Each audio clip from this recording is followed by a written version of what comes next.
ऐसी स्त्री का सुंदरता किसी काम का नहीं है।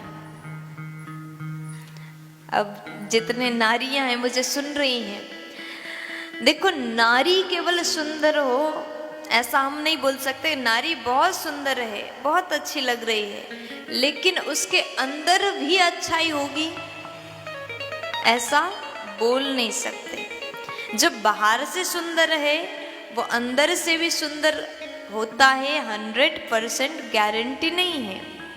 इसीलिए कहते हैं गुण विहीन मनुष्य का रूप व्यर्थ है। नारी बड़ी सुंदर हो, लेकिन जब उससे बात करने लगो, आपको लगा कि बहुत अच्छी है, आप पास में गए, जब बात करने लगे तो उसके अंदर से तीर समान तीक्ष्ण वचन निकलने लगे, तो वो नारी केवल सुंदर होने से सुंदर नहीं मानी जाती।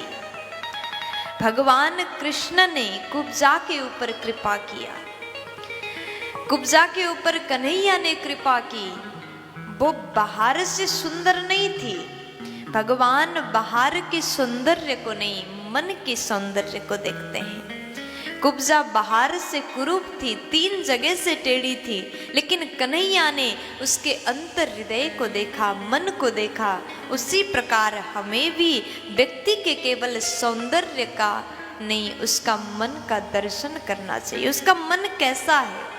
इसलिए हर नारी को चाहिए अपने वचन पर, अपने वाणी पर नियंत्रित रखें, कितना बोलना है और कैसा बोलना है। जितना हो सके वाणी को मधुर बनाओ। आपके रूप सुंदर है, बहुत अच्छी बात है, भगवान की कृपा है कि आपको भगवान ने इतना सुंदर शरीर दिया, आपको संसार में सुंदर बना करके भेजा है, भगवत कृपा है। लेकिन साथ में वाणी तो भगवान ने दिया, लेकिन उसमें मिठास आपको भरना पड़ेगा। वाणी तो भगवान ने दिया, उसको मधुर बनाने का काम अब आपका है। इसलिए अपने वाणी को मधुर बनाओ, अपने व्यवहार को कुशल बनाओ, संगत को अच्छा बनाओ। गुण विहीन मनुष्य किसी काम का नहीं। मानव के, मनुष्य के पहचान उसके रूप से नहीं, उसके गुण से, उसके व्यवहार से होता है। इसलिए अपने गुण को अच्छा बनाइए। उसके बाद में जिसका सील ठीक नहीं उसका कुल नाश हो जाता है।